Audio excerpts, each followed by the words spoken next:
Hello guys, कैसे आप सभी। उम्मीद करता हूँ ठीक होगे। आज हम वापस से पढ़ने जा रहे हैं components of food class 6 science first chapter. इसके 2 पार्ट्स मैंने कंप्लीट कर दिए हैं, जिसमें मैंने 1.1 और 1.2 पूरा पढ़ा दिया है। मैं लिंक डिस्क्रिप्शन में डाल दूंगा, वहाँ पर जाकर चेकआउट कर लेना। और अब हाँ, आज हम लोग पढ़ेंगे 1.3 एंड 1.4 और इस चैप्टर को कंप्लीट कर देंगे। और इस चैप्टर के कंप्लीट करने के बाद मैं अगली वीडियो में इसके क्वेश्चन आंसर्स भी आपको पढ़ा के कंप्लीट कर दूंगा पूरा चैप्टर। ओके, तो let's start at 1.3।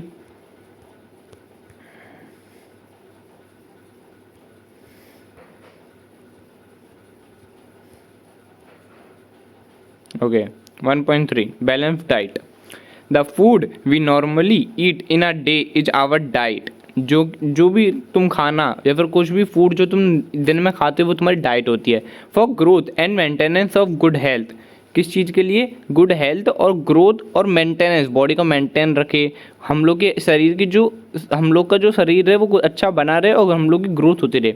Our diet should have all the nutrients that our body needs, और हम लोग की डाइट के अंदर सारे न्यूट्रिएंट्स होने चाहिए। जो भी चीज़ हम लोग खाएं उसके अंदर वो न्यूट्रिएंट्स होने चाहिए जो हम बॉडी के लिए आवश्यकता है, इन राइट क्वांटिटीज, और सही मात्रा में होनी चाहिए, ना कि ज़्यादा होना चाहिए ना कि कम होना चाहिए। देखो, not too much of one and not too little of the other. कुछ ऐसा नहीं कि आप एक विटामिन ए ज़्यादा ले रहे हो फिर विटामिन सी डी ई इनको कम कर दे रहे हो, तो ऐसा नहीं है। ठीक है, सबको बराबर मात्रा में लेना है। ठीक है, the diet should also contain a good amount of roughage and water. इसमें क्या होना चाहिए, ये डाइट क्या कंटेन करनी चाहिए? वाटर तो गुड अमाउंट में होने चाहिए। तो वाटर से हम लोग का 75% बॉडी लेवल है वाटर में, तो वाटर आपको मिनिमम अराउंड 5-6 लीटर तो पीना चाहिए। Okay, such a diet is called a balance diet. इस डाइट को हम लोग बैलेंस डाइट कहते हैं। Do you think that people of all ages need the same type of diet? क्या तुम सोचते हो सभी प्रकार के लोगों को ये सेम टाइप ऑफ डाइट, जैसे कि सब सेम एज के, मतलब कि जैसे कि जो 5 to 6 ईयर के बच्चों को डाइट है वो 7 to 8 ईयर्स के लिए? तो let us check it out. Do you also think that we need for a balance diet? और ये तुम ये भी सोचते हो क्या, what we need for a balance diet? हम लोग के लिए बैलेंस डाइट के लिए क्या क्या चीज़ों की ज़रूरत है? Would depend on the amount of physical work that we do. ये किस पे डिपेंड करता है? जो फिजिकल वर्क हम लोग करते हैं। Prepare chart of whatever you eat over a period of week, check whether all the nutrients mention are present in one or the other food items being eaten with a day or so. हम तुमको क्या करना है, तुमको एक chart paper करना है जिसमें क्या करना है, जो भी तुम खाते हो एक वीक तक उसमें पूरा मेंशन करना है कि हम लोगों ने ये खाया ये खाया ये खाया। फिर हम लोगों को चेक करना है कि जो भी न्यूट्रिएंट्स ऊपर मेंशन किए गए थे, जो हम लोगों ने 1.1 और 1.2 में पढ़े थे, वो न्यूट्रिएंट्स सारे उसमें जो फूड आइटम्स तुमने जो भी ईट किया उसमें है।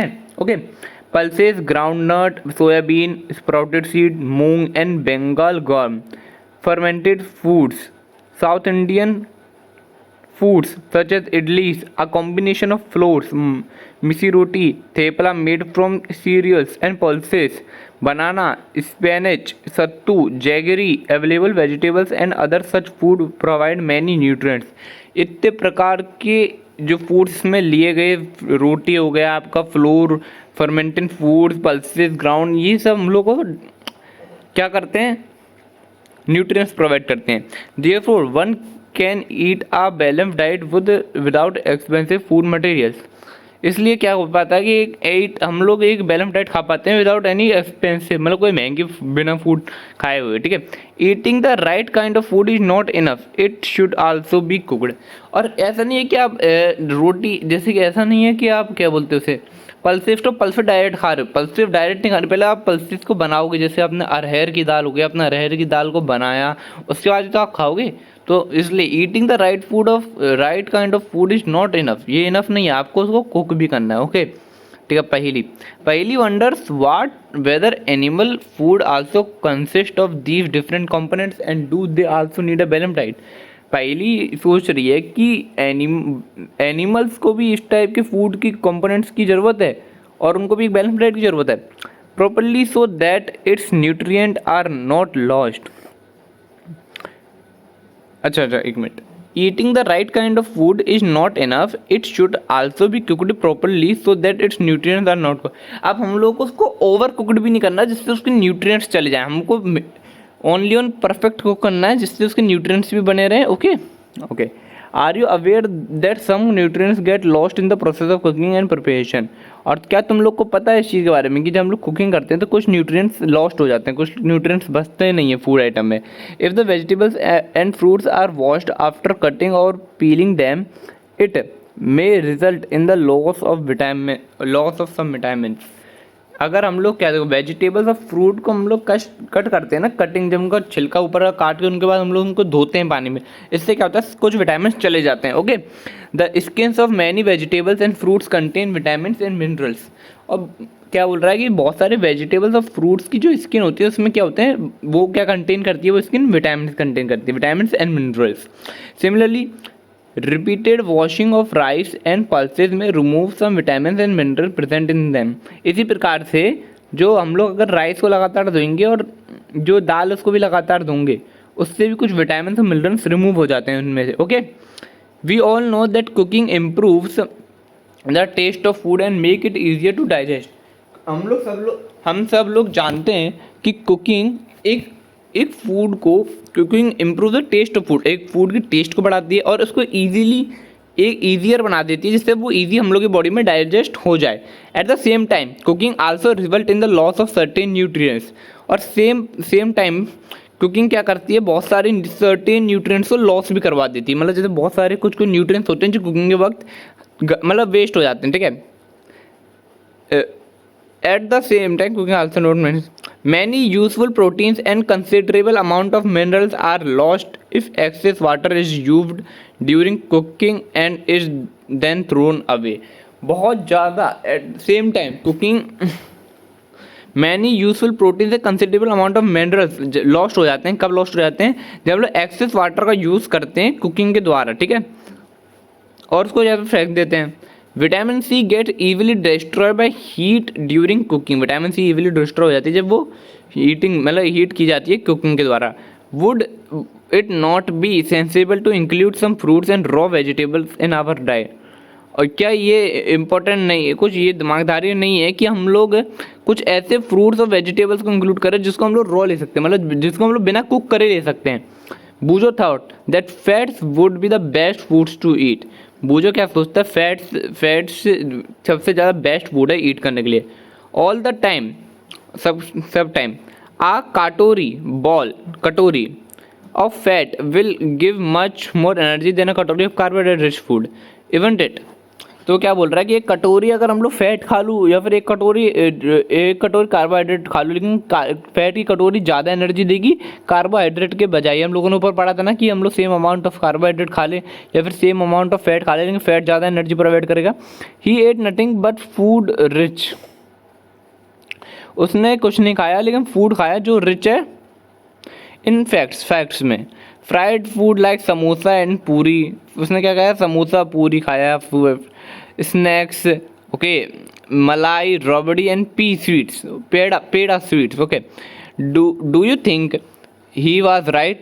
क्या तुम सोचते हैं right? And no, of course not, ये राइट नहीं है. ठीक है, it can be harmful for us to eat too much of fat rich foods and we may end up suffering from a condition called obesity.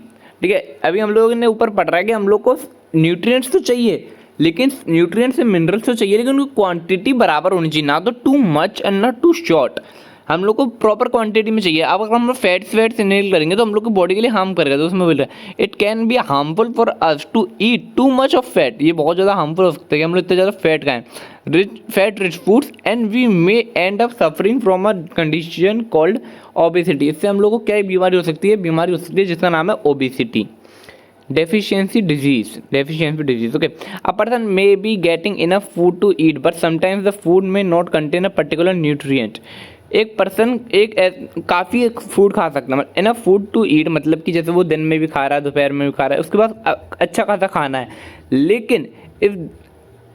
लेकिन the food में not contain a particular nutrient. लेकिन इसमें हो सकता है कि वो food को एक न्यूट्रिएंट कंटेन ना करे.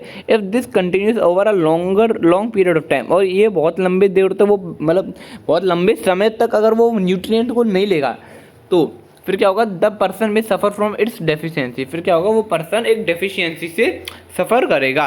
Okay, deficiency of one or more nutrients can cause disease or disorders in our body. Deficiency एक, देखो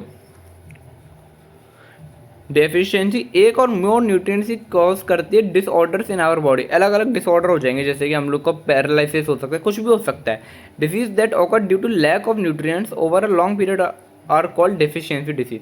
और डिजीज जो कि होती है न्यूट्रिएंट्स के लैक से, अगर जो न्यूट्रिएंट्स हम लोग गेन नहीं कर रहे हैं प्रॉपर अमाउंट में, तो उसे हम लोग क्या कहते हैं, लॉन्ग पीरियड ऑफ टाइम के बाद जो होती है उसको कहते हैं deficiency disease. Okay, if a person does not get enough protein in her food for a long time, she is likely to have stunt growth, swelling of face, discoloring of hair, skin disease and diarrhea।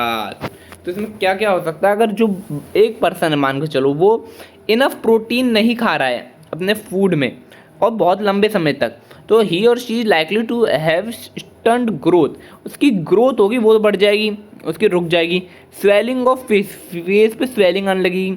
Discolouration of hair, hair का colour आपका जाने लगेगा, black से होंगे तो white हो जाएंगे। Okay, skin disease and diarrhoea, skin disease भी हो सकती है और डायरिया भी हो सकती है। Okay, if the diet is deficient in both carbohydrate and protein for a long period of time, क्या बोल रहा है कि डाइट में ना तो कार्बोहाइड्रेट प्रॉपर है और ना प्रोटीन प्रॉपर है बहुत लंबे समय तक, the growth may stop completely, जो ग्रोथ होगी वो हमेशा कंप्लीटली स्टॉप हो जाएगी। ठीक है, such a person became very lean and thin, वो पर्सन क्या होगा, वो बहुत तो पतला हो जाएगा और थिन हो जाएगा एकदम, एंड सो वीक, और बहुत कमजोर हो जाएगा, that he she may not even be able to move, और इतना पतला हो जाएगा और इतना वीक हो जाएगा और इतना थिन पतला हो जाएगा वो चल भी नहीं पाएगा। ठीक है, now deficiency of different vitamins and minerals may also result in certain disease or disorder। Deficiency vitamin और मिनरल्स की भी कुछ इसी प्रकार में रिजल्ट करती है डिसऑर्डर्स में। ठीक है, some of these are mention in table 1.3, कुछ इनमें से 1.3 टेबल में मेंशन भी हुई है। टेबल 1.3 देख लेते हैं भाई। Okay, table 1.3 some disease disorders caused by deficiency of vitamin and minerals. Vitamin and mineral, vitamin A loss of vision, deficiency क्या है, loss of vision. Symptoms: poor vision, loss of vision and darkness, sometimes complete loss of vision. Vitamin B1, beriberi, weak muscles and very little energy to work. Okay. Vitamin C deficiency, scurvy, bleeding gums would take longer time to heal। जैसे आपको कहीं चोट लगी, वहाँ पे खुरंड बन गया, वहाँ पर मतलब घाव हो गया, घाव तो उसको बहुत टाइम लगेगा भरने में। Vitamin C. Vitamin D rickets, bones become soft and bend, आपकी बोन्स कमजोर हो जाएंगी। ठीक है, calcium, bone and tooth decay, weak bones tooth decay, वो वीक बोन्स हो जाएगी और टूथ में कीड़े लग जाएंगे। ठीक है, iodine, goitre, glands in the neck appear swollen, mental disability in children, mental disability आ जाएगी और आयोडीन की कमी से हो जाएगी और ग्लैंड्स जो नेक में होगी वो स्वेलन मोटी हो जाएंगी। आयरन, अनीमिया, वीकनेस हो जाएगी अगर आयरन की कमी होगी। ठीक है, now in this chapter we asked ourselves the reason why widely varying food from different regions had a common distribution। इस चैप्टर में हम लोगों ने क्या पढ़ा कि जो बहुत दूर दूर फैला फूड है वो कंटेन करता है न्यूट्रिएंट्स ही कंटेन करता है। Okay, basically okay, the distribution we find ensure that our meals have a balance of the different nutrients needed by the body. Distribution से आपको क्या पता चला कि हम लोग को ये इंश्योर करना है जो मील्स हम खा रहे हैं वो बैलेंस ऑफ डिफरेंट न्यूट्रिएंट्स, सारे न्यूट्रिएंट्स का बैलेंस हो और नीडेड बाय आवर बॉडी, जो भी अपनी बॉडी से नीडेड है। Okay, now the box fortified, this is a logo for fortified foods as per standards by FSSAI। ये आपने लोगो देखा होगा FSSAI का। Fortification of food is the addition of key vitamins and minerals to staple foods such as rice, wheat, oil, milk and salt to improve their nutritional content। Okay, keywords, balance diet के बारे में पढ़ा हमने। Berry vitamin B1 से होती है, carbohydrates, energy, fats, minerals, nutrients, proteins, roughage, scurvy जो vitamin C से होती है, स्टार्च और vitamins. Okay, now summary, the major nutrients in our food are carbohydrates, proteins, fats, vitamins and minerals. In addition, food also contain dietary fibers and water। Okay, now second, carbohydrate and fats mainly provide energy to our body। carbohydrate और fat क्या करते हैं, हम लोग की body को mainly energy provide करते हैं। now third, proteins and minerals are needed for the growth and the maintenance of our body. Proteins और मिनरल्स किस लिए ज़रूरत है? ग्रोथ के लिए, हम लोग की बॉडी की जो ग्रोथ होती है, और साथ ही साथ हम लोग बॉडी का मेंटेन रखने में। Okay, vitamins help in protecting our body against disease. Vitamin क्या हेल्प करती है हम लोग की बॉडी को प्रोटेक्ट करने अगेंस्ट डिजीज से। Okay, balance diet provide all the nutrients that our body needs. Balance diet हम लोग को वो सारे न्यूट्रिएंट्स प्रोवाइड करती है जो हम लोग को बॉडी के लिए ज़रूरत होती है, इन राइट क्वांटिटी, सही क्वांटिटी में, along with adequate amount of roughage in water, और सही अमाउंट में वाटर में। ठीक है, deficiency of one or more nutrients in our food for a long time may cause certain diseases and disorders. Deficiency अगर आपकी जब विटामिन बी वन की कमी है, बहुत दिनों तक है आपको विटामिन बी के वन की कमी, तो आपको अंदर बेरी की डिजीज़ हो जाएगी। तो आपको आपकी डाइट पे ध्यान देना है कि आप सब चीज़, क्योंकि आपकी अभी ग्रोइंग एज है, तो आपको सब चीज़ एकदम प्रॉपर क्वांटिटी में खानी है और मेंटेन बैलेंस रखनी है। ठीक है, बैलेंस, ना कुछ ज़्यादा ना कुछ कम। तो गाइस इस चैप्टर में यहाँ तक ही था। मैं इसकी ये पूरा चैप्टर, पूरा एक्सप्लेनेशन मैंने कंप्लीट कर दिया है। चैप्टर का 3 पार्ट में आया। मैं पार्ट 1 पार्ट 2 की वीडियो डिस्क्रिप्शन में डाल दूंगा, वहाँ से चेकआउट भी कर लेना। और साथ ही साथ में इसका कल मैं क्वेश्चन आंसर की वीडियो लेके आऊँगा। क्वेश्चन आंसर के साथ ही कल पूरा चैप्टर कंप्लीट हो जाएगा। तो प्लीज़ इस वीडियो को, अगर मेरा एक्सप्लेनेशन अच्छा भी लगता है तो प्लीज़ इस वीडियो को लाइक करें, शेयर करें अपने क्लास 6 फ्रेंड्स के साथ, और सब्सक्राइब करें हमारे चैनल को, क्योंकि मैं देख रहा हूँ कि 52% लोग हैं जिसने हम लोग का चैनल सब्सक्राइब किया है, लेकिन 49% या उससे ज़्यादा परसेंट के लोग हैं जिनने हमारा चैनल सब्सक्राइब नहीं करा और हम लोग चैनल को देख रहे हैं। तो गाइस प्लीज़ सब्सक्राइब करें हमारे चैनल को। Thank you.